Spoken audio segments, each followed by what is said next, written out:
Good evening everyone. कैसे हो आप सब? आई होप आप सब अच्छे होंगे। ओके, ठीक है। जैसा कि आपको पता ही है, हम लोग जनवरी मंथ का वीक 4 कर रहे थे। तो कल हमने 39 क्वेश्चंस उसके कर लिए थे, बस एक क्वेश्चन बच गया था आपका। फिर उसके साथ ही वीक 4 कंप्लीट हो जाएगा और फिर हम आज करेंगे वीक 5 स्टार्ट। ओके, स्टार्ट करते हैं। तो लास्ट क्वेश्चन हमने कल करा था, जीवीएस के बारे में पढ़ा था हमने, गुलियन वेरियस सिंड्रोम के बारे में, जो हमने देखा था कि एक ऑटो इम्यून डिसऑर्डर होता है जो अफेक्ट करता है पेरिफेरल नर्व्स को, और इसे हमने पूरा समझा था। ओके, आज का क्वेश्चन रहेगा question number 40। What is the name of the law signed by president Donald Trump on January 2025 that gives federal authorities broader powers to deport immigrants accused of crimes? देखिए, जैसे ही ट्रंप जी आपके president बने US के, तो उन्होंने 3-4 चीजें साथ में ही घोषणा कर ली, जैसे हमने लास्ट लेक्चर में भी पढ़ा था एंड उससे लास्ट वाले में भी पढ़ा था कि एक तो उन्होंने क्या किया था, आपका डब्ल्यूएचओ से विड्रॉ कर दिया था। दूसरा, उन्होंने बोला कि पनामा कैनाल हमें वापस चाहिए, उसके ऊपर हम कंट्रोल अब खुद से लेंगे, है ना। और एक चीज अब और चीज की थी इन्होंने, और थर्ड चीज क्या की इन्होंने, कि इन्होंने बोला अभी हाल ही में कि जो सिटीजनशिप वाला एक्ट रहेगा, जिसमें पहले क्या होता था कि आपकी ऑटोमेटिकली अगर आप इमिग्रेंट्स भी हो, आप वहां पे यूएस में जा रहे हो, पेरेंट्स आपके क्या है, इंडियन है, लेकिन बच्चा अगर वहां पे पैदा होता है तो उसे बाय बर्थ ही क्या मिलती थी, वहां की सिटीजनशिप मिलती थी। तो उसको भी इन्होंने क्या बोला था कि अब ऐसा नहीं किया जाएगा, एक प्रॉपर प्रोसीजर बताया इन्होंने कि अब ऐसे से इस तरीके से क्या होगा, मिलेगी।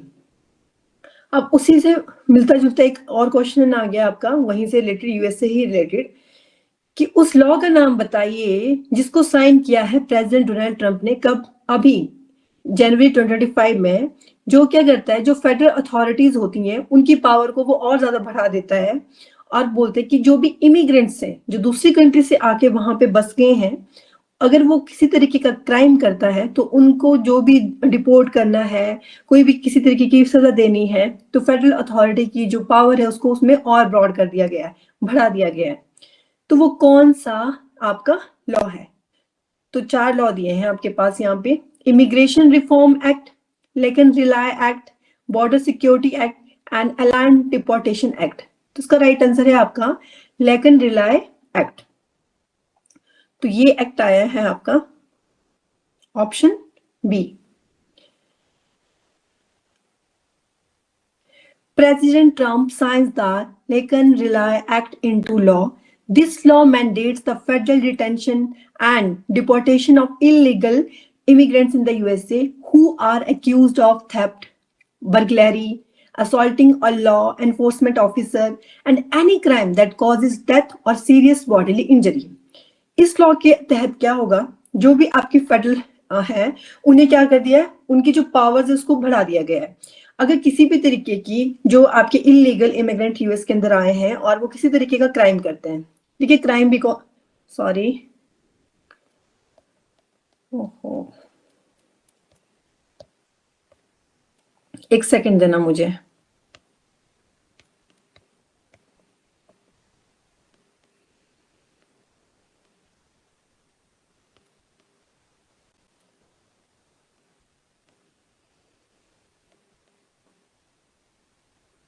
अच्छा खासा फ्लो बना होता है और वो बीच में टूट जाता है। एक सेकंड देना, बस एक second.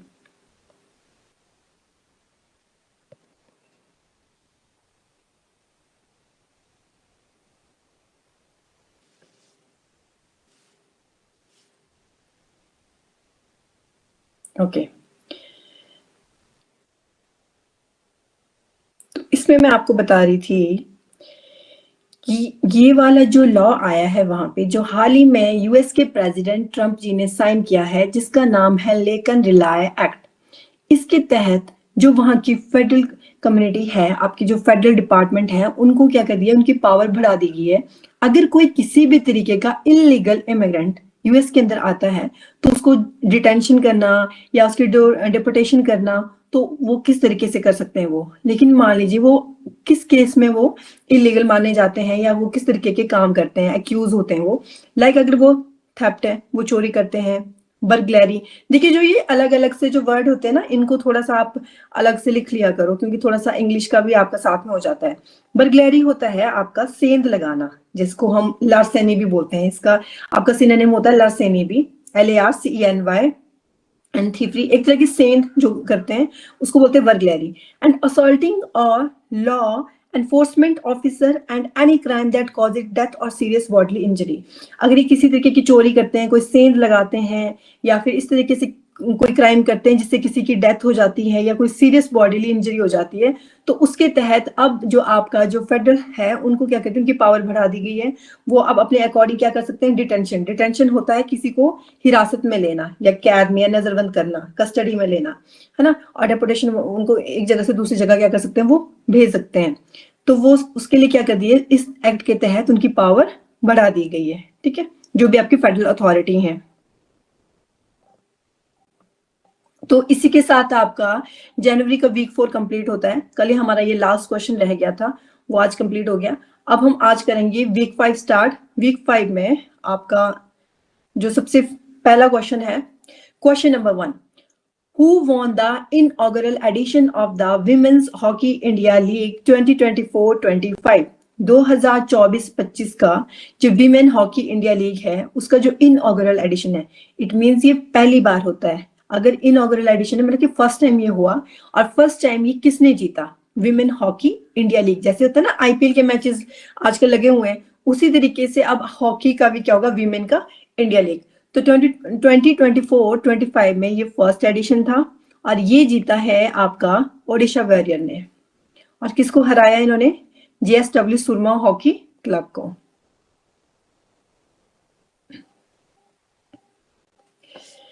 Odisha warriors crowned inaugural champions of women's hockey India league 2024-25। अच्छा, इसको पता कैसे याद कर सकते हो आप, ओडिशा वॉरियर। ये वाली टीम इतनी अच्छी है, इतने स्ट्रॉन्ग इसके अंदर वॉरियर्स हैं, जो क्या कहते हैं, बड़े बड़े जो सूरमा होते हैं ना, उनको भी हरा देते हैं। तो आप ऐसे याद कर सकते हो इसको, कि जो वॉरियर्स लोग होते हैं वो इस तरीके से क्या करते, खेलते हैं, और जो बड़े बड़े सूरमा होते हैं उनको भी क्या कर देते हैं, वो हरा देते हैं।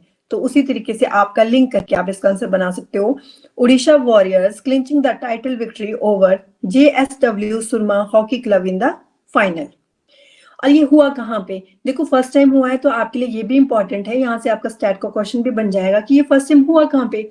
तो ये हुआ है आपका Marang Gomke Jaipal Singh Munda astro turf hockey stadium in Ranchi.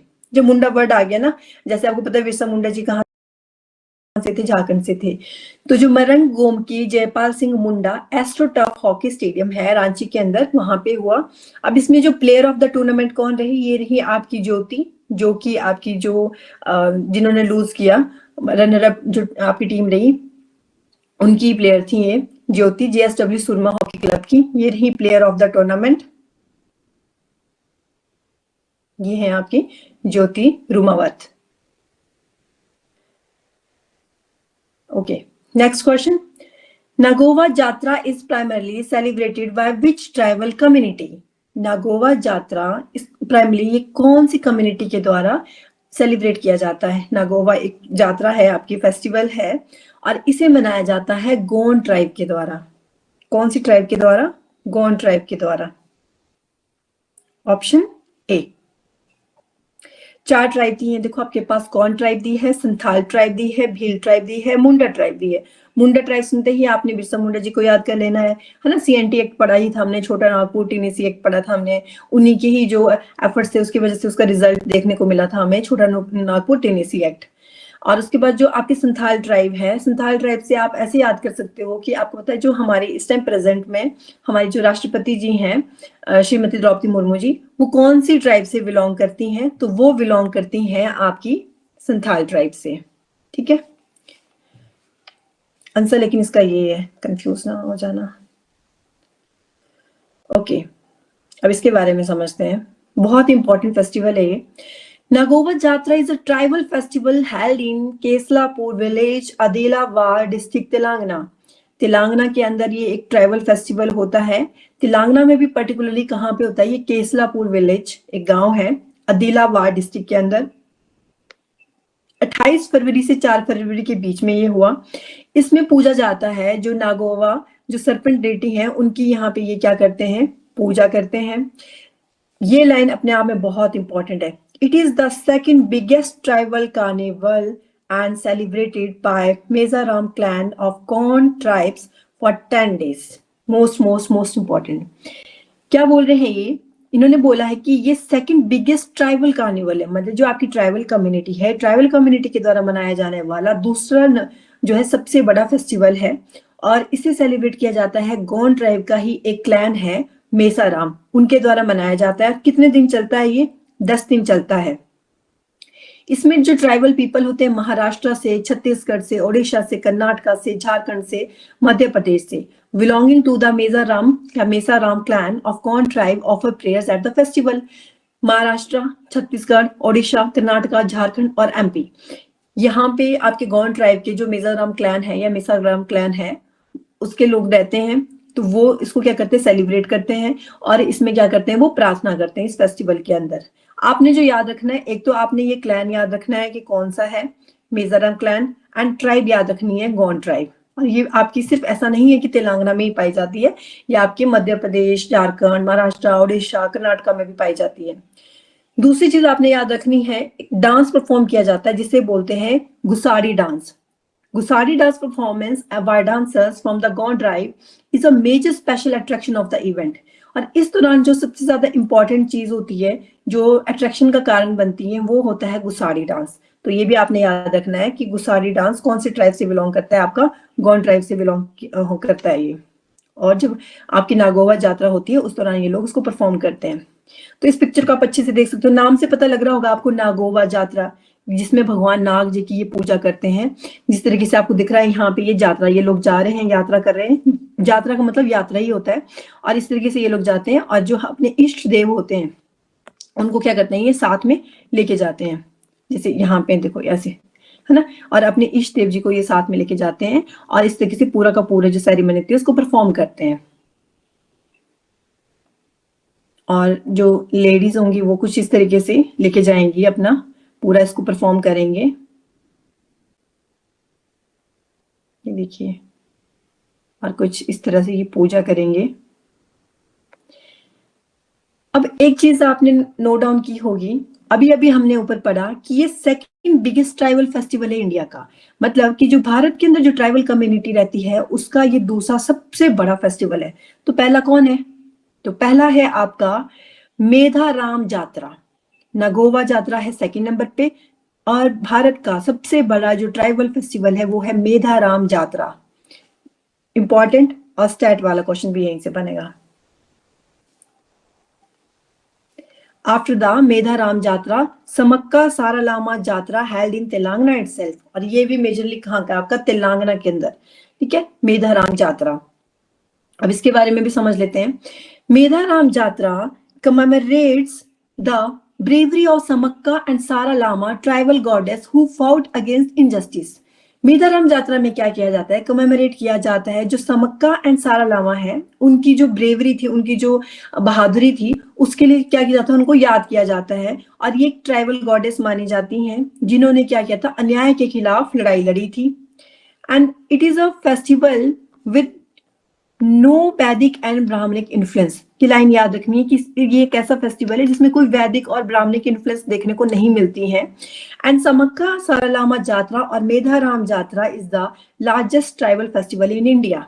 आपका स्टैट का पार्ट बन गया ये, तो स्टैट का क्वेश्चन भी बन गया। समक्का सारालामा यात्रा और मेधाराम यात्रा दोनों ही इसके नाम है, इसको मेधाराम यात्रा भी बोलते हैं। और समक्का और सारालामा को क्या किया जाता है? कमेमोरेट किया जाता है, इसलिए इसको समक्का सारालामा यात्रा भी बोला जाता है। और ये है हमारे भारत का सबसे बड़ा tribal festival. Folklore. Samakka, found as a newborn amidst tigers, grew up to become a tribal chief and married Pagidida Raju Kakatiya feudatory chief। बोला जा रहा है कि जो समक्का है जिनको पूजते हैं इस दौरान, तो ये एक न्यूबॉर्न थी, ये पैदा हुई थी आपके टाइगर्स के झुंड के बीच में, तो उसी बीच में ये पली बड़ी और ये बाद में बनती है ट्राइबल चीफ, ठीक है, और ये बाद में क्या बनती हैं आपकी ट्राइबल चीफ बनती हैं। फिर ये शादी करती हैं काकतिया फ्यूडेटरी चीफ से, जिनका नाम होता है पगीडीडा राजू। फिर उसके बाद इनकी 2 बेटियां होती हैं, सरक्का एंड नागुलामा, और एक बेटा होता है जिसका नाम होता है जम्पाना। During the Jatra, people offer Bangaram gold in the form of jaggery of a quantity equal to their weight to the goddess and take holy baths in the Jampana Bagu stream. Most important. आपने एक चीज note down की होगी कि हमने जितना भी CA अभी तक हम लोग पढ़ रहे हैं, चाहे हमने जुलाई का पढ़ा, अगस्त का पढ़ा, अभी हम जनवरी का कर रहे हैं, जब एक बार हम साथ साथ में पहुंच जाएंगे अभी प्रेजेंट में जो जहां पे भी हम चले मार्च में, तो उसके बाद हम ना पीछे वाला भी कंप्लीट करेंगे। तो आपने एक चीज नोट डाउन की होगी, हमें डिफरेंट डिफरेंट रिवर्स देखने को मिली हैं, और मैंने आपको बोला भी है कि जो अलग अलग सी रिवर आ रही हैं यहाँ से क्वेश्चन बनेगा आपका, तो वो रिवर्स को आप नोट डाउन कर लिया करो, ठीक है। तो इस दौरान क्या होता है, इस यात्रा में लोग क्या करते हैं कि जैगरी की फॉर्म में, मतलब कि रियल गोल्ड नहीं, जैगरी की फॉर्म में क्या करेंगे, वो जितना भी उनका वेट होगा, और उस वेट के अब जितना मेरा मान लीजिए मेरा वेट 60 kg है, तो मैं 60 kg जो जैगरी है अब वो चढ़ाऊंगी माता को, गॉडेस को चढ़ाऊंगी, और उसके बाद में स्नान करूंगी जम्पना बागू स्ट्रीम में, जो एक नदी है जम्पना बागू, तो वहां पे क्या करूंगी मैं स्नान करूंगी। और एक चीज आप नोट डाउन करिए, जो ये स्ट्रीम है इसका नाम भी क्या रखा है, जम्पना बागू, और जो समक्का थी, समक्का की जो बेटे थे, बेटे का नाम भी क्या था आपका, जम्पाना, ठीक है। एंड जम्पना बागू ये ट्रिब्यूटरी है रिवर गोदावरी की, और रिवर गोदावरी की एक बहुत इंपॉर्टेंट चीज है, इसे बोला जाता है साउथ इंडिया की गंगा, ठीक है, ये भी आप नोट डाउन कर सकते हो। Jampana Bagu, a tributary of river Godavari, named after tribal warrior Jampana, runs red with his blood from battle against the Kakatiya army. तो जम्पाना बागू बोलते हैं ये एक ट्रिब्यूटरी है गोदावरी नदी की, और ये आपसे ना पूछा जाएगा, ये आपने याद रखना है कि जो जम्पाना बागू है ये एक ट्रिब्यूटरी है किसकी, मतलब ये फ्लो कर रही है, और यहाँ पे बड़ी सी नदी हमारी जा रही है गोदावरी, और उसमें ये क्या कर जाती है, मर्ज कर जाती है, तो ये क्या हुई आपकी ट्रिब्यूटरी हुई गोदावरी नदी की, और इसका नाम पड़ा है जो ट्राइबल वॉरियर थे जम्पाना उनके नाम पे। And runs read with his blood from battle, जब वो लड़े थे काकतिया आर्मी के अगेंस्ट, तो उस टाइम वो पूरे खून से लहूलुहान हुए थे, तो उन्हीं के ट्रिब्यूट करने के लिए उनके नाम पे इस नदी का नाम रखा गया है। Tribal bath here to honour his sacrifice and gain courage,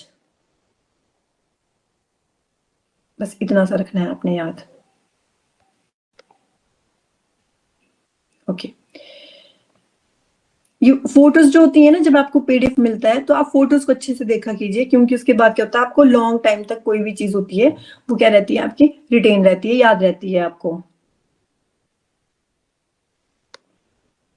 okay, next question, what is the origin of the beating retreat ceremony. इसके बारे में आप सबने सुना होगा, वीटिंग रिट्रीट सेरेमनी क्या होती है, किसी को मारना नहीं है, वीटिंग रिट्रीट सेरेमनी होती है। 4 ऑप्शन दिए, it is a modern military tradition, नहीं ये नहीं है, it dates back to the when troops disengage from battle at sunset, ये इसका करेक्ट आंसर है। अच्छा, आपको पता है जब जैसे कि आपने सुना भी होगा, अगर आपने महाभारत देखी होगी, महाभारत में क्या होता था, जब भी लड़ाई होती थी, युद्ध होता था, तो जैसे क्या होता था, सूर्य अस्त हो जाता था, उसके बाद युद्ध नहीं करते थे, युद्ध को विराम दिया जाता था, वही होती है आपकी beating retreat ceremony. It dates backs to the when troops disengage from battle at sunset, तो जब सनसेट हो जाता है उसके बाद लड़ाई को विराम कर दिया जाता है, उसके बाद नहीं लड़ते हैं, फिर वो अगले दिन जब सूर्योदय होगा उसके बाद क्या होती थी आपकी लड़ाई होती थी। अब इसको समझते हैं, What is the beating retreat ceremony 2025?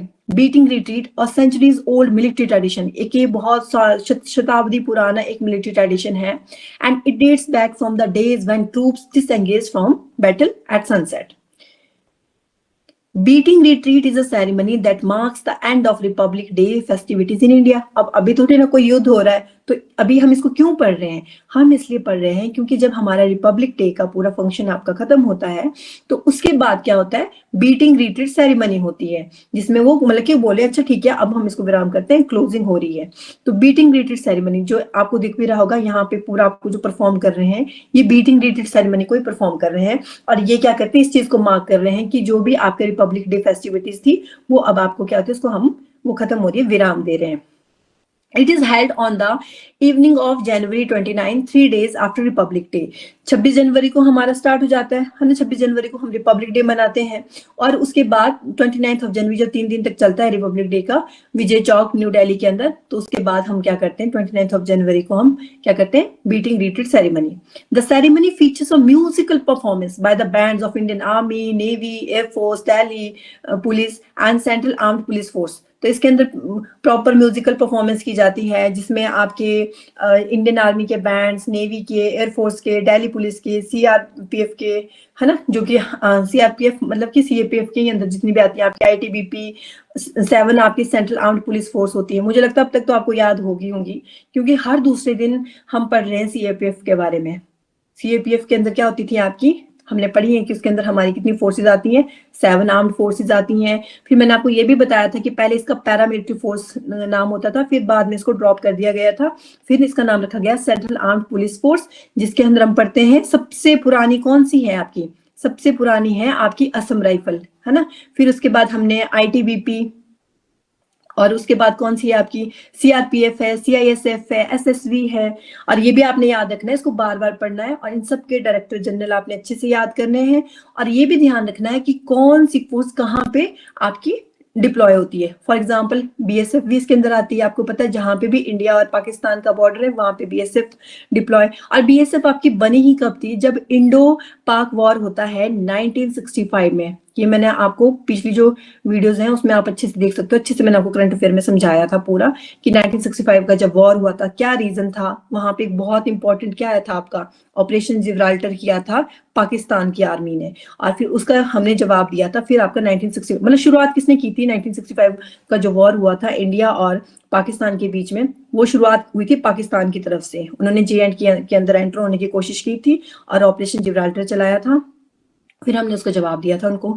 और एक चीज, फिर उसकी एंडिंग कैसे हुई थी, आपको पता है कोई ना कोई संधि होती है, ट्रीटी होती है, डिक्लेरेशन होता है, तब जाके कोई भी वॉर आपका खत्म होता है। तो उसके लिए भी मैंने आपको बताया था कौन सा हुआ था, ताशकंद डिक्लेरेशन हुआ था, है ना। जो ताशकंद डिक्लेरेशन हुआ था जिसमें हमारे यहाँ से कौन गए थे, सिग्नेटरी होते हैं ना, 2 सिग्नेटरी होते हैं, एक पाकिस्तान की तरफ से होंगे, एक इंडिया की तरफ से होंगे। तो इंडिया की तरफ से हमारे कौन थे, प्राइम मिनिस्टर थे, और उस टाइम पे कौन थे हमारे प्राइम मिनिस्टर, श्री लाल बहादुर शास्त्री जी। और मतलब आज मान लीजिए उन्होंने क्या किया था, साइन किया था, और उसके नेक्स्ट डे ही वो आपके ताशकंद के ही अंदर जहां पे उनका रूम था वहां पे वो मृत पाए गए थे। और आज तक वो मिस्ट्री है कि पता नहीं मतलब क्या हुआ था, एग्जैक्ट कुछ भी नहीं बोल सकते हैं।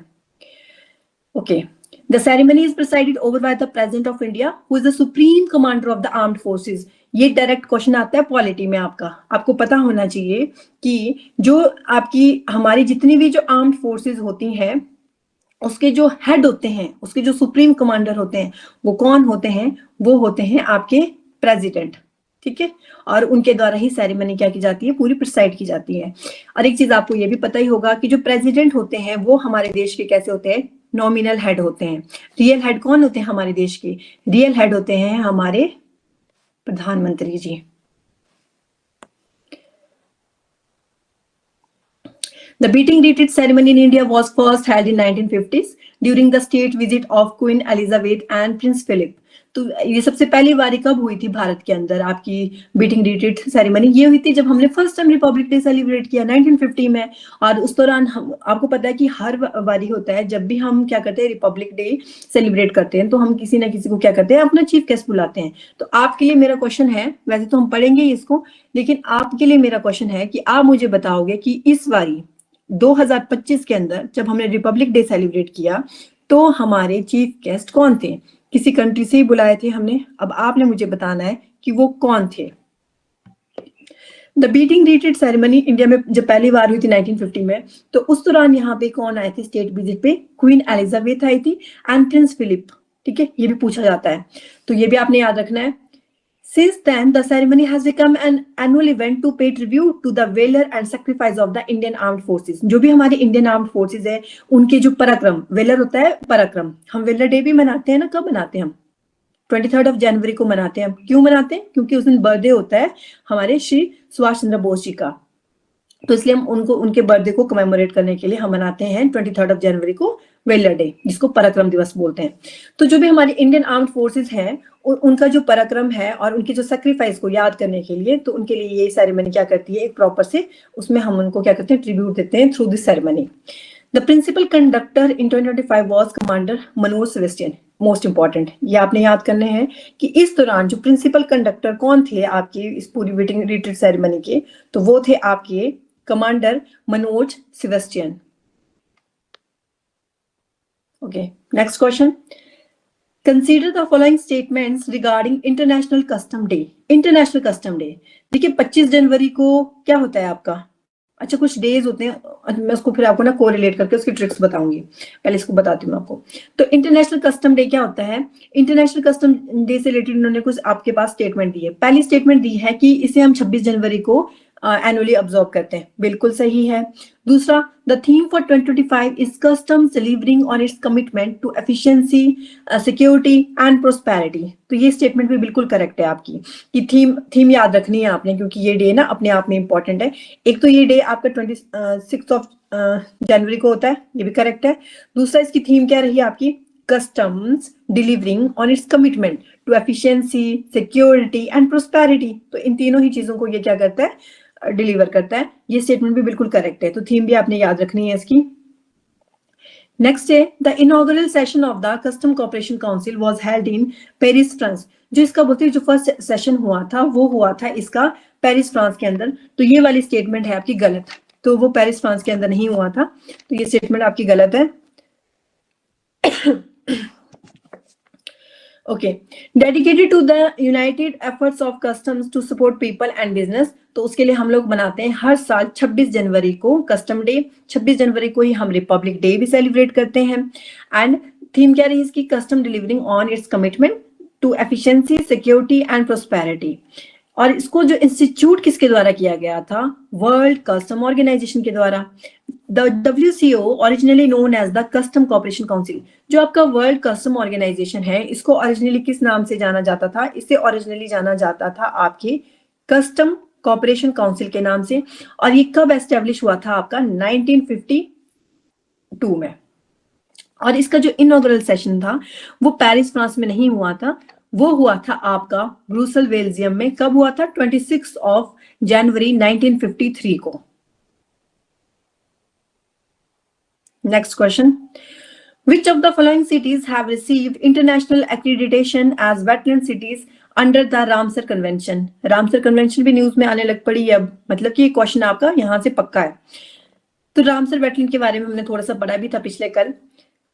अब क्वेश्चन आपसे क्या पूछा जा रहा है कि शहर कौन से हैं जिन्हें इंटरनेशनल एक्रेडिटेशन मिल गया है। ठीक है, आपको हम वेटलैंड सिटी क्या करते हैं, रामसर कन्वेंशन के अंदर आपको घोषित करेंगे। तो वो है आपकी उदयपुर एंड इंदौर। कौन है वो आपकी, वो है आपकी Udaipur and Indore, wetland cities. Okay, Indore and Udaipur join list of wetland accredited cities. शहर पूछेंगे तो वो ध्यान रखना, आपने पूछा क्या आपसे, वेटलैंड सिटी पूछा है, रामसर साइट पूछा है। डिफरेंस होता है रामसर साइट में और वेटलैंड सिटी में। राजस्थान उदयपुर, उदयपुर कहाँ पे है, राजस्थान के अंदर है। इंदौर कहाँ पे है, मध्य प्रदेश के अंदर है। ये बन चुकी है भारत की पहली 2 सिटीज जिन्हें मिला है international accreditation as wetland cities under Ramsar convention. Most important, क्योंकि जब भी कोई चीज फर्स्ट होती है, मैं बार बार रिपीट करती रहती हूँ, और तो आपने ध्यान रखना है, भारत की पहली 2 सिटीज बनी है जिन्हें दिया गया है इंटरनेशनल एक्रेडिटेशन। किस किस को, एक है आपकी उदयपुर और दूसरी है आपकी MP। ये आपने याद करना है, वेटलैंड सिटीज। तो ये आपकी हमारी बहुत ही सुंदर उदयपुर, और ये बन चुकी है इंडिया की first wetland city in Rajasthan. और दूसरी बन गई है आपकी इंदौर, जो कि है मध्य प्रदेश के अंदर। Accredited 31 new cities, including 2 from India, making the global list of such cities to reach 74. क्या बोल रहे हैं ये, अब आपको ना याद रखना है कि अभी हाल ही में 31 नई सिटीज ऐड हुई हैं इसके अंदर, और जिसमें से 2 भारत से हैं। कौन कौन सी, उदयपुर है और इंदौर है। अब जो टोटल होगी ये आपकी पूरे मतलब कि वर्ल्ड में कितनी होगी है, 74 होगी हैं, ये याद रखना आपने। कितनी होगी है? 74। ये भी आपसे पूछा जा सकता है कि बताइए कि जो टोटल आपकी सिटीज हैं, वेटरन सिटीज हैं, वो कितनी है? तो 74 है। अगर इंडिया में पूछा जाएगा तो कितनी है? 2 है, अभी तो बनी है। अगर पूछा जाएगा कि बताइए अभी हाल ही में कितनी नई ऐड हुई है, तो कितनी हुई है? 31 हुई है। Veteran city accreditation, the WCA is a voluntary accreditation system established by the Ramsar Convention during the Conference of Parties 12 2015। अब आपके लिए ये कॉप 12 अपने आप में इंपॉर्टेंट हो जाता है, ये आपसे पूछेंगे क्योंकि अगर ये न्यूज में है वेटरन सिटी तो यहाँ से क्वेश्चन बनेगा। जो WCA है एक वॉलंटरी एक्रीडेशन सिस्टम है जिसको रामसर कन्वेंशन में एस्टेब्लिश किया गया था। और कब? जब कॉप 12 हुआ था आपका, कब हुआ था? 2015 के अंदर। To recognise cities that have taken exceptional steps to safeguard their urban wetland. अच्छा, आपको ये भी रीजन पता होना चाहिए कि इनको वेटलैंड सिटी क्यों घोषित किया गया है। कोई भी ऐसा शहर जो क्या करता है, कुछ एक्सेप्शनल काम करता है अपनी सिटी को क्या करने का, जो भी उनका अर्बन जो वेटलैंड है उसको बचाने के लिए जो भी काम करते हैं, यूनिक सा काम। मान लीजिए कि हमारे यहाँ पे एक बहुत ही अच्छा वेटलैंड है, 2-3 वेटलैंड है, और हमारे स्टेट ने क्या किया, बड़ा अच्छा काम किया है, या हमारी सिटी ने बहुत अच्छा काम किया है उनको सेफ गार्ड करने के लिए कि हम ऐसे ऐसे कुछ नई स्कीम्स बनाएंगे और इस तरीके से उसको सेफ गार्ड करेंगे। तो वो होगी, इसके लिए उसको रिकॉग्नाइज करने के लिए उन शहरों को क्या दिया जाता है, वेटलैंड सिटी घोषित किया जाता है। Ramsar COP12, the 12th meeting of the Conference of Parties to the 12 का मतलब कि 12वें नंबर की आपकी कॉप हुई थी ये, to the Ramsar Convention on Wetland was held in Punta del Este, Uruguay के अंदर हुई थी। कब हुई थी ये? 2015 के अंदर हुई थी। ये भी आपने याद रखना है कि कॉप 12 कहाँ पे हुई थी? उरुग्वे के अंदर हुई थी। और किस ईयर में हुई थी? 2015 में हुई थी। और जो WCA होता है ये वैलिड होता है 6 सालों के लिए। अब ऐसा नहीं है कि आपको एक बार परमानेंटली दे दिया तो दे दिया। अगर आप बीच में गड़बड़ कर देते हो, प्रॉपर से नहीं मैनेज कर रहे हो अपनी जो भी आपके वेटलैंड एरियाज हैं, तो फिर ये आपसे वापस भी ले सकते हैं। The scheme aims to promote the conservation and wise use of urban and peri-urban wetland as well as the sustainable socio-economic benefits for local population, ताकि local population को भी एक अच्छा वो मिल सके। तो इसलिए उन एरिया को क्या किया जाता है, आपका कंजर्व किया जाता है, प्रिजर्व किया जाता है। Udaipur city is surrounded by 5 major wetland. Most important, जो उदयपुर सिटी है जिसे वेटलैंड सिटी घोषित किया गया है, उसके पास 5 इंपॉर्टेंट मेजर वेटलैंड्स हैं, तो वो भी आपको पता होने चाहिए। वो कौन कौन से हैं? पिछोला है एंड फतेह सागर है। पिछोला, फतेह सागर, रंग सागर, देन स्वरूप सागर, दूधलाई, स्वरूप सागर, दूधलाई। एंड इंदौर का जो श्रीपुर लेक है उसके पास भी एक रामसर साइट है। The ongoing Amrit Dharohar initiative by the Ministry of Environment, Forest and Climate Change aligns with WCA goals promoting the conservation values of Ramsar sites. The nominated cities कौन-कौन रही इसमें? थी आपकी इंदौर मध्य प्रदेश, भोपाल मध्य प्रदेश एंड उदयपुर राजस्थान। अब wetland और Ramsar convention के बारे में थोड़ा सा देख लेते हैं। Wetland are areas where water covers the soil and is present at or near the surface, creating unique ecosystem. Wetland क्या होता है?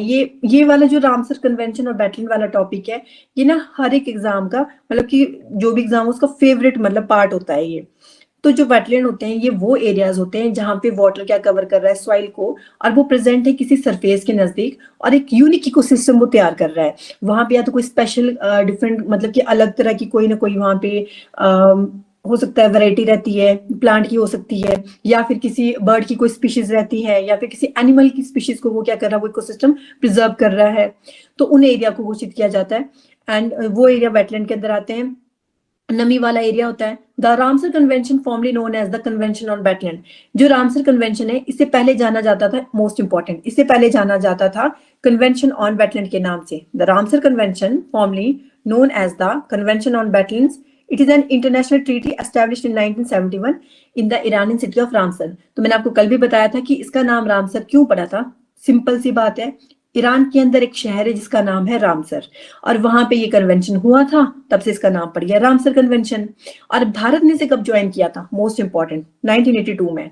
और इंडिया की सबसे पहली कौन थी जिन्हें घोषित किया गया था रामसर कन्वेंशन के अंदर, मतलब कि वेटलैंड? तो वो है आपकी, एक तो होगी चिल्का लेक जो कि कहाँ पे आपकी ओडिशा के अंदर है, और दूसरा है आपका क्योलाडियो नेशनल पार्क जो कि कहाँ पे आपका राजस्थान के अंदर है। ये आपने याद करना है बहुत। यहाँ से आपका स्टेट वाला पार्ट हो गया। कि इंडिया ने ज्वाइन इसको 1982 में किया था और उसके साथ ही उन्हें मिली थी जो हमारी चिल्का लेक ओडिशा के अंदर है और जो कियोलाडू नेशनल पार्क है राजस्थान के अंदर। मल्टीपल टाइम पूछा जाता है ये, तो ये आपने याद करना है। तो उन्हें घोषित किया गया था, हमारे भारत की फर्स्ट रामसर साइट थी ये दोनों, इन दोनों को मिला था, ये रामसर साइट बनी थी, तो याद रखना है 1982 में।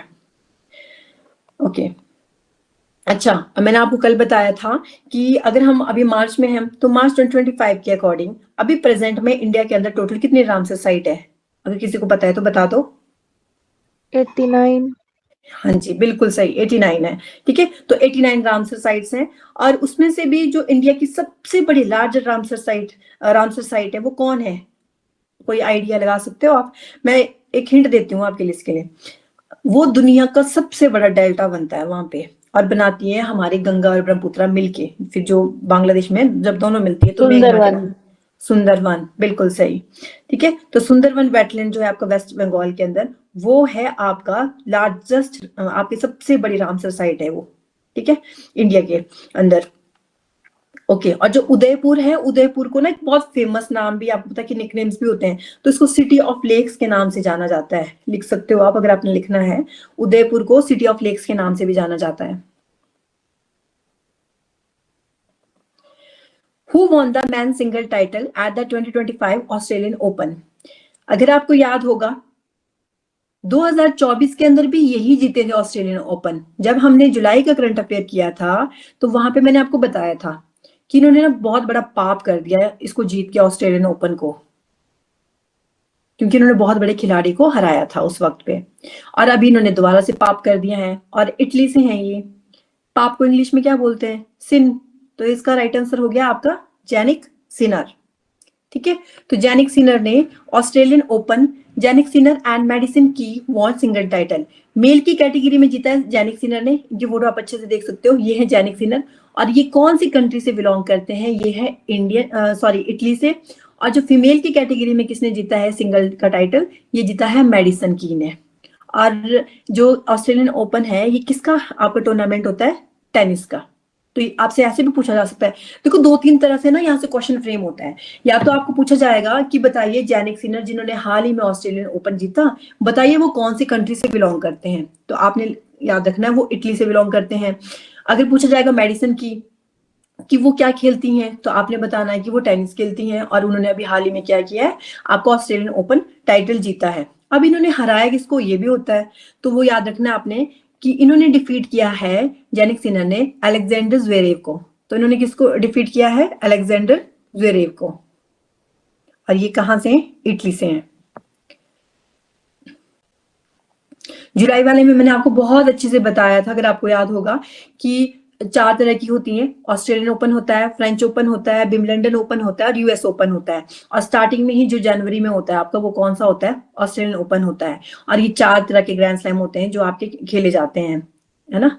तो याद रखना टेनिस में ऑस्ट्रेलियन ओपन होता था, लिख देती हूँ साथ में, ऑस्ट्रेलियन ओपन होता है, देन फ्रेंच ओपन होता है, देन आपका होता है विंबलडन और फिर होता है आपका यूएस ओपन।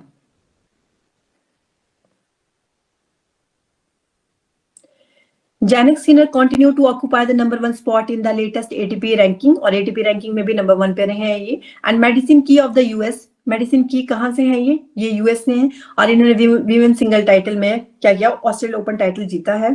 लेकिन ये ना इनके करियर का पहला ग्रैंड स्लैम क्राउन रहा है, इनका फर्स्ट है। लेकिन जैनिक सिनर का तो पहले भी ये जीत चुके हैं। ये है आपकी मेडिसिन की, यूएस से हैं ये। अब इन्होंने हराया किसको है, वो इंपॉर्टेंट है। इन्होंने हराया है एरिना सेवलेंका को। ये भी न्यूज में रहती है बहुत ज्यादा, काफी मतलब इन्होंने भी काफी सारी चैंपियनशिप जीती हैं। तो एरिना सेवलेंका को इन्होंने हराया है। अच्छा अब मुझे आप बताओ, आपके लिए होमवर्क है कि जो एरिना सेवलेंका है ये कहां से बिलोंग करती हैं? बी से स्टार्ट होती है उस कंट्री का नाम, हिंट दे देती हूँ मैं आपको। होमवर्क है आपके लिए। क्लास जब एंड करूंगी मैं, लास्ट में पूछूंगी मैं आपसे जितने भी मैंने आपको कल होमवर्क दिया था ना, ऐसा मत सोचना कि मैं पूछूंगी नहीं। लास्ट में एंड में मैं आपसे पूरा पूछूंगी कि कल जो मैंने होमवर्क दिया था किया भी आपने कि नहीं किया है। Okay, next question. Recently, researchers from Banaras Hindu University identified a new species of phytopathogenic fungi named Apicoccum indicum. नाम से पता लग गया होगा आपको एकदम से कि ये स्पीशीज है कहाँ की और ये कहाँ पे इन्वेंट हुई है, मतलब ये अभी आइडेंटिफाई हुई कहाँ पे हुई है, क्योंकि आपकी जो इसका नाम है, स्पीशीज का क्या नाम है, एपिकोकम इंडिकम। आपको पता ही है कि जो फर्स्ट लेटर होता है वो क्या, जो फर्स्ट होता है वो होता है आपका जीनस और पीछे होती है आपकी स्पीशीज। तो एपिकोकम है आपका जीनस और लास्ट में आपका इंडिकम क्या है, स्पीशीज है। तो मतलब कि ये इंडिया के अंदर ही देखी गई है, तभी इसका नाम क्या है, indicum. Recently researchers from Banaras Hindu university, जिसको आप बीएचयू के नाम से जानते हैं, उन्होंने अभी हाल ही में एक नई स्पीशीज है फाइटोपैथोजेनिक फंजाई, मतलब कि फाइटो मतलब प्लांट, जो प्लांट को क्या करती है, इफेक्ट करती है। तो phytopathogenic fungi named epicoccum indicum, this discovery is linked to an emerging leaf spot disease affecting which of the flowing plant.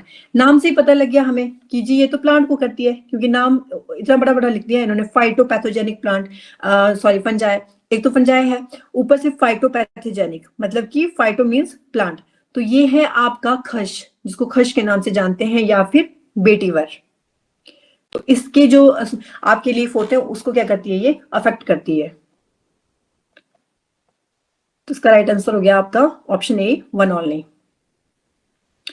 इसको आप ध्यान से देख सकते हो, ये एपिकोकम इंडिकम का ही आपको पिक्चर लगाई हुई है, किस तरीके से ये अफेक्ट करती है। Recently, researchers from BHU identified a new species of phytopathogenic fungi named Apicoccum indicum. आपसे ना एग्जाम में क्वेश्चन जरूर आएगा, आपसे पूछा जाएगा कि एपिकोकम इंडिकम क्या है। ये है एक फंजाई, फाइटोपैथोजेनिक फंजाई है, ये याद रखना है आपने। और किसको ये अफेक्ट करती है, बेटीवर या फिर खुश को ये क्या करती है, बेटीवर भी बोलते हैं इसको और खुश भी बोलते हैं या खश भी बोलते हैं इसको। तो उसको क्या करती है, ये अफेक्ट करती है, उसके ऊपर लीफ के ऊपर स्पॉट क्रिएट करती है, बीमारी क्रिएट करती है। The species name refers to India, हमें तो पहले ही पता था कि इंडिया से है, क्योंकि नाम से पता लग रहा है, क्योंकि इंडिकम लिखा हुआ है। वेयर इट वॉज डिस्कवर्ड, तो भारत के ही अंदर इसकी मतलब इसको डिस्कवर किया गया है। Phytopathogenic fungi are fungi that cause diseases in plants leading to significant economic losses in agriculture and horticulture. Automatically plant को अगर नुकसान हो रहा है तो agriculture को अपने आप नुकसान होगा। 70 to 80% of plant diseases are caused by phytopathogenic fungi. हमारे जो प्लांट्स हैं, प्लांट के अंदर जो ज्यादातर जो बीमारी होती है, लगभग बोलते हैं 70 से 80% जो प्लांट की जो डिजीज हैं वो होती हैं फाइटोपैथोजेनिक फंजाई की वजह से। ठीक है, next question. Assam Chief Minister Himanta Biswa Sharma announced the development of which town as the second capital of Assam?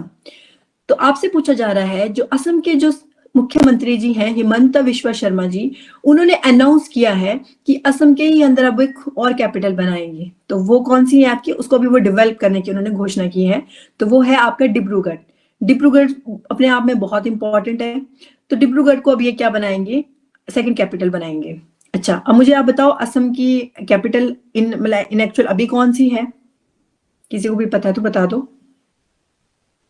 State और कैपिटल तो आपकी फिंगर पे होनी चाहिए, यूटी और यूटी की कैपिटल भी आपकी फिंगर्स पे होनी चाहिए। दिसपुर है। बिल्कुल ठीक है, तो दिसपुर है इसकी कैपिटल। ठीक है, तो अब इसको एक दूसरी कैपिटल भी मिलेगी बहुत ही जल्दी, अभी तो उसको प्रिपेयर करेंगे। तो वो है आपकी Dibrugarh. Dibrugarh as Assam second capital. On Republic Day this year, Assam CM Himanta Biswa Sharma announced that Eastern Assam Dibrugarh will be developed as second capital of Assam. इन्होंने अनाउंस किया कि हम क्या करेंगे, डिब्रूगढ़ के अंदर अर्बनाइजेशन को पुश करेंगे, यहाँ पे हम एक्सप्रेसवे कंस्ट्रक्ट करेंगे, शॉर्ट एंड ट्रैवल टाइम मतलब हम क्रिएट करेंगे। जो भी आपका टाउन है डिब्रूगढ़ और जो गुवाहाटी वाला रीजन है उसमें क्या करेंगे हम, जो एक्सप्रेसवे वाला टाइम है उसको भी हम क्या करेंगे, वहां पे कंस्ट्रक्शन बनाएंगे एक्सप्रेसवे को, और मतलब बनाएंगे वहां पे एक्सप्रेसवे, और जो ट्रैवल टाइम होगा उसको क्या करेंगे हम कम करेंगे डिब्रूगढ़ और गुवाहाटी के बीच में। And the construction work for a permanent assembly building, और यहाँ पे बहुत ही जल्दी हम क्या करेंगे, परमानेंट जो असेंबली बिल्डिंग होगी डिब्रूगढ़ के अंदर वो तो बनानी पड़ेगी, तभी तो वहां पे शिफ्टिंग करेंगे ये। तो वो स्टार्ट कर देंगे ये बहुत जल्द, नेक्स्ट ईयर में 25 जनवरी 2026 को। और पूरे जो हमारा फर्स्ट सेशन होगा असेंबली का वो डिब्रूगढ़ में 2027 से बैठना स्टार्ट हो जाएगा। इंपॉर्टेंट ये भी आपसे जरूर किसी न किसी एग्जाम में पूछा जाएगा। 5 of the 6 communities seeking scheduled tribe status, including the Adivasis and Ahoms, dominate the eastern part of the state. ये सिंपल सा आपको थोड़ा सा एक्स्ट्रा बता दिया है कि जो आपकी 6 कम्युनिटी है, 6 कम्युनिटी में से भी जो 5 हैं जो शेड्यूल्ड ट्राइब स्टेटस के लिए वहां पे बोल रही हैं कि हमें चाहिए, जिसमें आदिवासी आते हैं, अहोम आते हैं, वो बोल रहे हैं और वो इस पार्ट में बहुत ज्यादा क्या है, डोमिनेट है, मतलब कि उनका बहुत ज्यादा दबदबा है यहाँ पे और काफी मात्रा में उनकी तादाद देखने को मिलती है और वो बोल रहे हैं कि हमें शेड्यूल्ड ट्राइब का स्टेटस चाहिए, काफी टाइम से बोल रहे हैं। Next question. Which of the following methods can be used to establish a वक्फ? अब वक्फ तो आप सबने सुना ही होगा, क्योंकि हिमाचल के अंदर अभी लास्ट ईयर बहुत ज्यादा चला था वक्फ बोर्ड का, है ना, क्योंकि हर जगह आपने देखा होगा कि जो मस्जिदें थी उनको तोड़ा जा रहा था और उन्होंने किस तरीके से वक्फ का प्रॉपर्टी बोल के वहां पे लैंड एक्वायर किया हुआ था। अब इसको समझते हैं, इसको ध्यान से समझना। पूछा जा रहा है आपसे कि बताइए इसमें से कौन सा मेथड है जिसको आप किसी भी चीज को बोलोगे वक्फ, तो कैन बी यूज टू, वक्फ आपने बनाना है तो कौन सा मेथड यूज किया जाता है?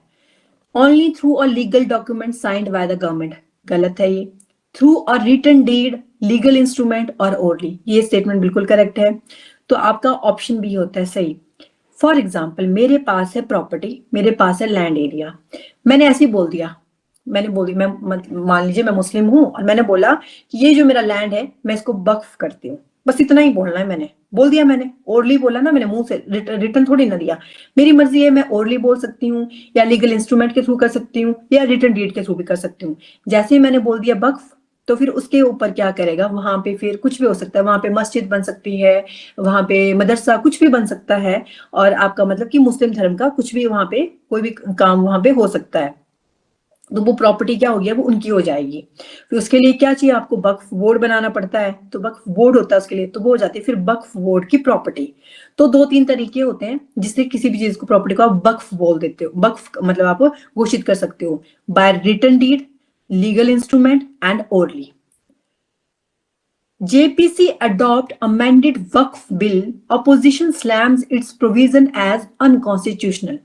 जेपीसी ने अडॉप्ट किया है एक अमेंडेड वक्फ बिल और ऑपोजिशन ने स्लैम किया है।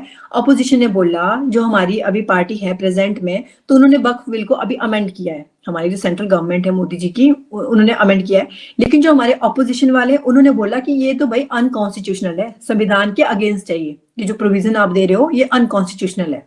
अच्छा ठीक है, तो उन्होंने ये बोल दिया है। अब इसको देखते हैं।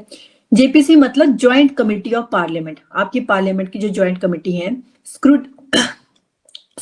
scrutinizing the Waqf Amendment Bill, adopted its report and the amended version of the proposed law with the majority vote. उसमें अच्छा खासा वोट से वो पास भी हो गया, प्रपोज भी हो गया लॉ आपका मेजोरिटी के साथ। The bill aims to amend the Waqf Act 1995 to address issues and challenges in regulating and managing Waqf property. इस बिल का एम होता है कि जो वक्फ एक्ट है 1995 का, उसको अमेंड करना, ठीक है। The bill aims to amend the Waqf act 1995, उसको उन्होंने अमेंड किया, जो ऑलरेडी 1995 वाला था वक्फ एक्ट। उसमें उन्होंने जो भी इशू और जो चैलेंजेस है ये फेस कर रहे थे कि कैसे वक्फ प्रॉपर्टी को मैनेज किया जाए, क्योंकि आपको पता है कि मैंने बोला लास्ट ईयर हिमाचल के अंदर कितना आपको देखने को मिला है ना, तो फिर वो वक्फ बोर्ड के पास जाता है, फिर उसके ऊपर गवर्नमेंट काम करती है प्रॉपर से, तो वो जो भी इश्यूज होते हैं, चैलेंजेस होते हैं, उसको फेस किया जाता है, उसको मतलब उसका पूरा से रेगुलेशन किया जाता है और मैनेज किया जाता है कि इन एक्चुअल ये वक्फ प्रॉपर्टी है भी कि है ही नहीं। JPC chairman and BJP MP कौन, जगदम्बिका पाल, ये है Jagdambika Pal ji. The adopted will accepts the government stand of removing the Waqf by user clause in the existing law.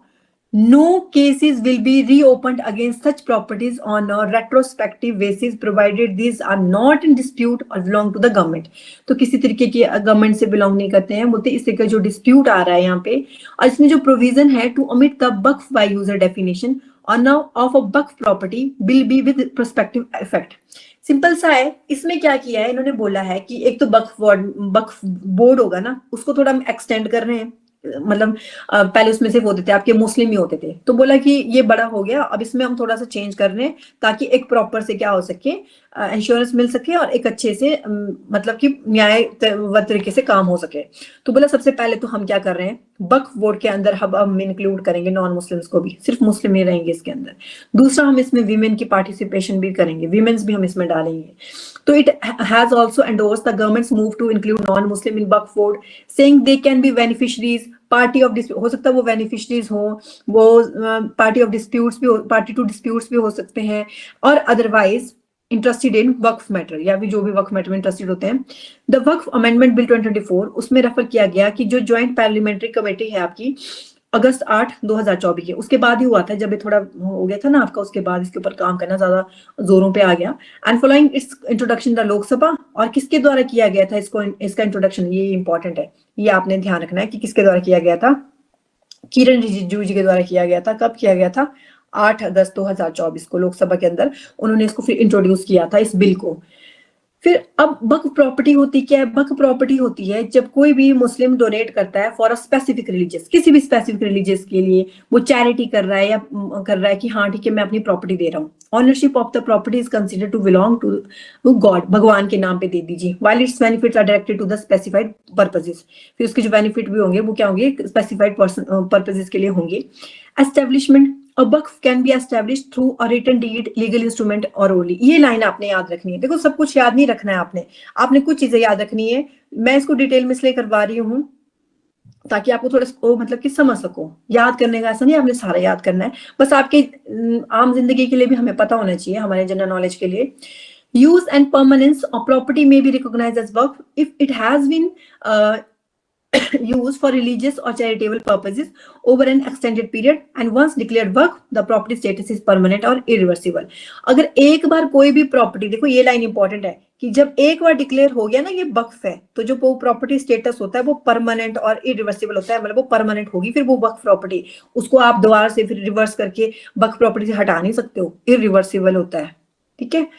फिर वक्फ एक्ट कब आया था? 1995 में आया था। वही चीज हमने ऊपर की। फिर इसके कुछ की प्रोविजंस दिए हैं कि कैसे वक्फ एक परमानेंट डेडिकेशन होती है प्रॉपर्टी की, रिलीजियस की, चैरिटेबल पर्पसेस की, जो अंडर मुस्लिम लॉ आता है। तो सिंपल सा इसमें बताया हुआ है कि कुछ चीजें हैं कि ये चीजें वही जो हमने ऊपर पढ़ी।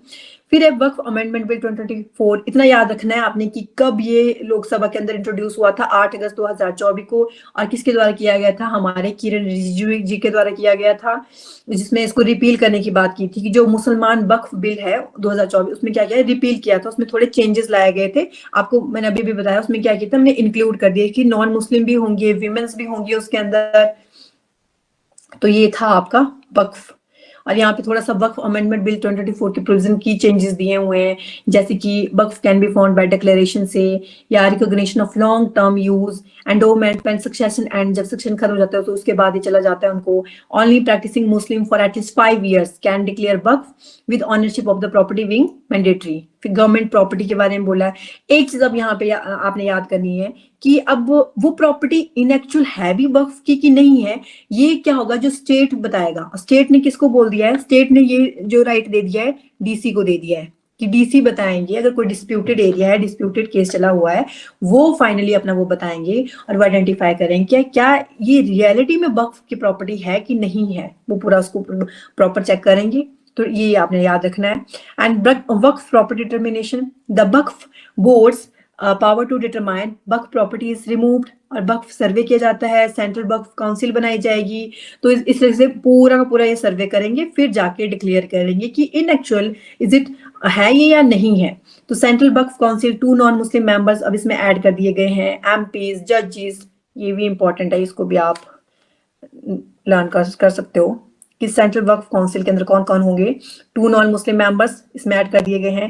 एमपी, जजेस and eminent persons need not be Muslim, जरूरी नहीं है वो मुस्लिम हो, however Muslim members must include 2 women, और साथ में इसमें मुस्लिम मेंबर से 2 women भी होंगी। ठीक है। और वक्फ बोर्ड में आपका क्या है? State government will appoint representative, जिसमें 2, वही रिपीट कर दिया है। और वो शिया सुन्नी, आपको पता है कि मुस्लिम धर्म भी 2 में डिवाइड है, शिया और सुन्नी, तो वो किसी से भी हो सकते हैं और बैकवर्ड मुस्लिम कम्युनिटी से भी हो सकते हैं। और जो विमेन रिप्रेजेंटेशन है, ये इंपॉर्टेंट है कि विमेन रिप्रेजेंटेशन है उसको रिमेन कर दिया गया है मैंडेटरी। अच्छा है, मतलब हर जगह विमेन को आगे पार्टिसिपेट करने का मौका दिया जा रहा है। ओके, नेक्स्ट हमारा लास्ट क्वेश्चन रहेगा आज का। Which of the following statements are correct regarding the Republic Day Parade 2025 awards? जो हमारी रिपब्लिक डे परेड हुई 2025 की, तो उसके अवार्ड्स भी दिए गए हैं। तो आपको स्टेटमेंट दी है, आपने बताना है कौन सी स्टेटमेंट करेक्ट है। First, Tripura tableau themed eternal reverence the worship of 14 deities in Tripura Kharchi Puja won the second prize. ये स्टेटमेंट बिल्कुल करेक्ट है। अगर आपको याद होगा, आपको याद है हमने खर्ची पूजा के बारे में पढ़ा था, है किसी को याद? हमने उसमें देखे थे कि 14 डेटीज होते हैं और त्रिपुरा की बहुत फेमस है ये खर्ची पूजा। और जो आपके 14 डेटीज थे उनको एक रिवर में लेके जाया जाता था, वहां पे उनको स्नान कराया जाता था, फिर वहां से वापस लाया जाता था। और ये जो आपके 14 डेटीज होते थे, जो देवता होते थे आपके, इनके सिर्फ आपके हेड होते थे, नीचे का बॉडी पार्ट नहीं होता था, जिसको हम अपनी भाषा में बोलते हैं मुख। जैसे हमारे पहाड़ों में होता है ना, हिमाचल में पहाड़ों में, उत्तराखंड में पहाड़ों में देवी देवता जो होते हैं, तो दो चीजें होती हैं, एक होता है रथ और एक होता है मुख। रथ होता है जिसमें प्रॉपर से, जैसे कि ऐसे रथ बना होता है, बड़ा सा रथ बना होता है, और यहाँ पे इस तरीके से जो होते हैं आगे पीछे बैठे होते हैं, यहाँ पे एक आदमी यहाँ, एक आदमी यहाँ पे, और वो क्या करते हैं, रथ को उठाते हैं, है ना। इस तरह से भगवान जी के होते हैं। उसी तरीके से होता है आपका मुख। मुख में सिर्फ फेस होता है। तो ये जो आपका है यहाँ पे 14 डेटीज ऑफ त्रिपुरा, हमने इसमें देखा भी था कि 14 सिर्फ मुख थे। ये जो देवता थे, डेटीज थे, इनके ना हेड नहीं थे, सॉरी बॉडी नहीं थी, सॉरी, सिर्फ हेड ही थे इनके, ठीक है। तो ये थे आपके खर्ची पूजा, बहुत ही फेमस थी त्रिपुरा की, हमने जुलाई के मंथ में किया था ये। फिर उसके बाद है the best marching contingent among the 3 service was the J&K rifles. Okay, कुछ मिस्टेक कर दी मैंने।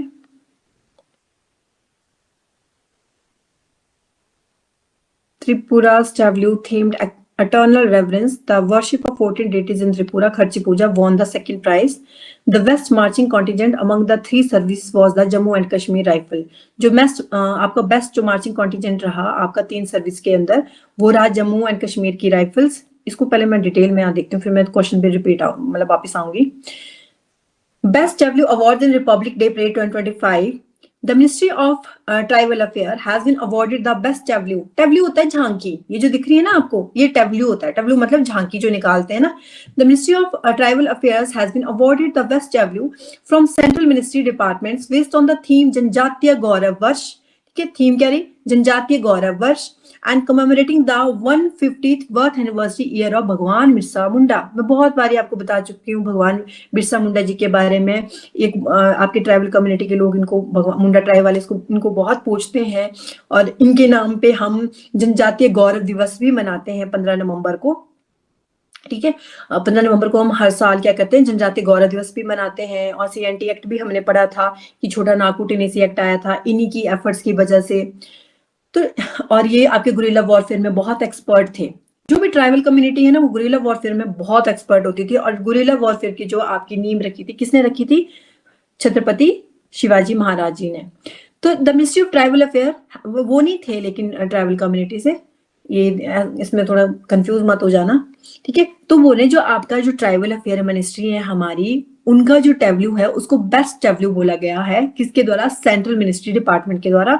और थीम थी उनकी, क्या थीम रही उनकी? जनजातीय गौरव वर्ष। और ये रही उनकी ये वाली झांकी। एंड कमेमोरेट किया उन्होंने 150th बर्थ एनिवर्सरी ईयर भगवान बिरसा मुंडा जी की है। मतलब भगवान बिरसा मुंडा जी अगर आज होते तो वो 150 साल का उनका भी क्या होना था, बर्थडे होना था।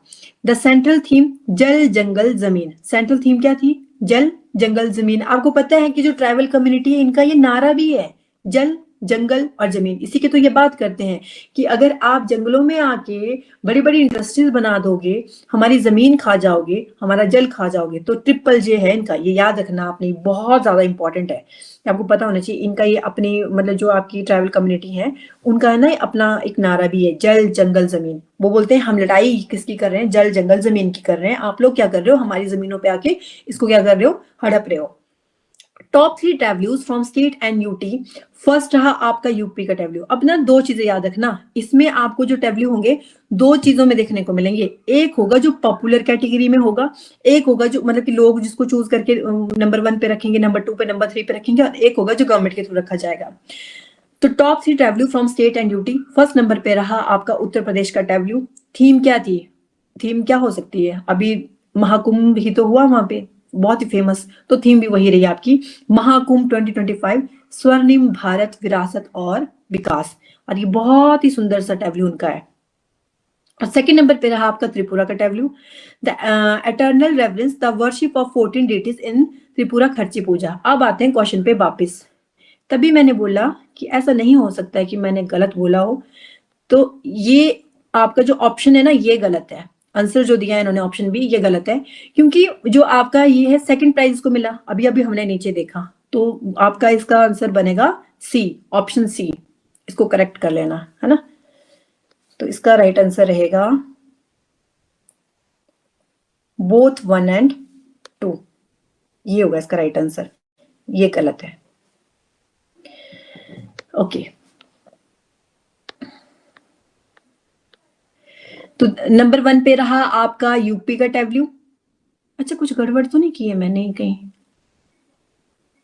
अच्छा, नहीं की है। ओके, तो फर्स्ट नंबर पे यूपी का टैब्लू रहा, नंबर 1 पे थीम आपको अच्छे से याद होगी। और सेकंड नंबर पे रहा त्रिपुरा का टैब्लू, जो कि आपका क्या था, खर्ची पूजा के ऊपर उन्होंने पूरा बनाया था। थीम भी वही थी इनकी, eternal reverence the worship of 14 deities in Tripura Kharchi Puja. ये देखिए, ये है, इसमें जो दिख रहे हैं ना आपको, ये है 14 डेटीज, ये यहाँ पे जो रखे हैं फीस। ओके, और थर्ड नंबर पे रहा आपका आंध्र प्रदेश का टैब्लू। थीम क्या थी? Etikoppaka Bommalu, eco friendly wooden toys. Last time ही हमने इसके ऊपर क्वेश्चन किए थे कि जो हमारी जब ये आपकी रिपब्लिक डे सेरेमनी हुई थी, उसके वहां पे जितने भी हमने गेस्ट बुलाए हुए थे, तो उस पे जो हमारी राष्ट्रपति जी थी, जब उन्होंने क्या की थी, मीट की थी, मतलब अपने राष्ट्रपति भवन में, तो वहां पे क्या किया था, उन्होंने सबको गिफ्ट दिए थे। तो गिफ्ट क्या दिए थे? जो जीआई टैग थे वही दिए थे, और उसमें से एक आपका था इटिको पक्का बमालू। और ये क्या है, इसके वुडन के टॉयज बनते जो आपको दिख भी रहे हैं। और इसकी सबसे इंपॉर्टेंट खासियत क्या बताई थी मैंने आपको, कि आप इसको किसी भी उम्र के बच्चे को दे सकते हो। क्यों? क्योंकि इसके अंदर एजेस नहीं होते, शार्प एजेस नहीं होती हैं। फॉर एग्जाम्पल आपका टॉय है ना, अगर टॉय के अंदर क्या है, बहुत शार्प एजेस हैं, ऐसे तिक्की सी कोई भी आपने डॉल बनाई है, कुछ भी ऐसे शार्प एजेस हैं, तो वो क्या है, उससे बच्चों को चोट लगती है। और इसको बड़े अच्छे से देखो आप, ये इसके अंदर जो टॉयज होते हैं वो पूरी तरह से क्या होते हैं, आपके सर्कल होते हैं, बिल्कुल राउंड होते हैं। तो इसको जीआई टैग भी मिला है, अपने आप में ये यूनिक है। और कहाँ का है ये? आंध्र प्रदेश का फेमस है, तो इसलिए इसे मिला है थर्ड। ये नंबर थर्ड पे रहा आपका। और इको फ्रेंडली थे। अब इको फ्रेंडली वर्ड क्यों यूज किया है? आपको मैंने बताया था कि जो इसके ऊपर जो कलर, ये जो आपको कलर दिख रहा है किया हुआ इन टॉयज के ऊपर, ये बिल्कुल आपके जो नेचुरल होते हैं, हमारे जो हमारे प्लांट्स वगैरह से आपका डाई वगैरह बनती है, उससे कलर किया होता है, कोई आर्टिफिशियल कलर का यूज नहीं किया होता है। Best marching contingent west among the 3 service, जो आपकी 3 सर्विसेज हैं उसमें से जो बेस्ट रहा आपका, वो रहा आपका Jammu and Kashmir rifle. The best marching contingent among the central armed police forces and other auxiliary forces was the Delhi police team, तो उसमें रही आपकी दिल्ली पुलिस टीम। फिर online polling popular choice award में देखो, ये वाली जो आपने ऊपर की पढ़ी, नंबर 1 पे यूपी, देन त्रिपुरा, देन पढ़ा आपने आंध्र प्रदेश। डब्ल्यू भी क्या थे आपके? यूपी का क्या था आपका? महाकुंभाला था, है ना। तो उसके बाद ये देखिए, ये महाकुंभाला था। दूसरा था आपका त्रिपुरा का खर्ची पूजा वाला, जिसमें 14 डेटीज की पूजा करते हैं वो। और थर्ड नंबर पे था आंध्र प्रदेश का टैब्लू, जिसमें वो क्या करते हैं, जो इटिको पक्का बुमालू जो वुडन टॉयज होते हैं, इसको मिला। ठीक है, थर्ड नंबर पे ये थे जो गवर्नमेंट के द्वारा दिए गए। अब आपने बताना है पॉपुलर चॉइस अवार्ड में, साथ में ये भी याद रखना है, जम्मू एंड कश्मीर राइफल को मिला है 3 सर्विसेज के अंदर बेस्ट मार्चिंग का, एंड आपकी सीएपीएफ और जो आपकी दिल्ली पुलिस टीम है उनको। अब पॉपुलर चॉइस मतलब कि लोगों के द्वारा जो वोटिंग दी गई, उन्हें कौन सबसे अच्छा लगा। In addition an online poll was conducted on the my government portal, उसके ऊपर 26 से 28 जनवरी के बीच में होता है, और पॉपुलर चॉइस कैटेगरी बोलते हैं। तो एग्जाम में ध्यान रखना कि पॉपुलर चॉइस कैटेगरी में पूछा है कि आपसे गवर्नमेंट वाला पूछा है, तो वो आपने एक होती वहां पे ज्यूरी बैठती है, तो ज्यूरी ने तो वो ऊपर वाले बता दिए। एक होता है जो हम जैसे आम लोग बताएंगे बाय ऑनलाइन वोटिंग, तो वो होता है पॉपुलर चॉइस कैटेगरी के अंदर। तो उसमें नंबर 1 पे रहा आपका गुजरात। गुजरात की उनको हमें अच्छी लगी सबको, स्वर्णिम भारत विरासत और विकास। नंबर 2 पे रहा आपका यूपी का महाकुंभ, और उन्होंने नंबर 1 पे रखा था उसको, और हमने उसको नंबर 2 पे रख दिया। हमें गुजरात की ज्यादा अच्छी लगी, तो यूपी महाकुंभ 2025 उत्तराखंड का रहा दूसरे नंबर पे। The popular choice award for the best marching contingent went to signal contingent. उन्होंने दिया था J&K को, हमने किसको दिया? हमने दिया सिग्नल कॉन्टिजेंट को। CRPF marching contingent emerge as the best among the CAPF, और उसमें भी हमने क्या किया? सीएपीएफ में आपको पता है 7 फोर्सेस होती हैं, अब मैं बहुत बार रिपीट कर चुकी हूँ, तो उसमें से भी जो आपकी सीआरपीएफ होती है, सीआरपीएफ को उन्होंने हमने क्या बोला? हमें तो सबसे बेस्ट ये लगती है, क्योंकि कहीं पे भी नक्सली घुस जाते हैं, सीआरपीएफ सबसे आगे होती हैं। जैसे कोबरा कमांडोज जो होते हैं आपके, है ना, वो भी किससे बिलोंग करते हैं? सीआरपीएफ से करते हैं। तो हमने बोला हम तो देंगे सीआरपीएफ को। Among the central ministry and departments, अब उसमें हमने किसको दिया? हमने बोला हमें तो ना ये विमेन और चाइल्ड डेवलपमेंट वाली मिनिस्ट्री बहुत बढ़िया लगती है, तो हमने दिया उसको। ठीक है, उन्होंने किसको दिया था? जूरी ने ट्राइबल अफेयर मिनिस्ट्री को। तो इसी के साथ हम आज के करंट अफेयर को देते हैं यहीं पे विराम। अब मिलेंगे आपसे नेक्स्ट सेशन में। Thank you so much. I hope आपको सेशन अच्छा लगा होगा।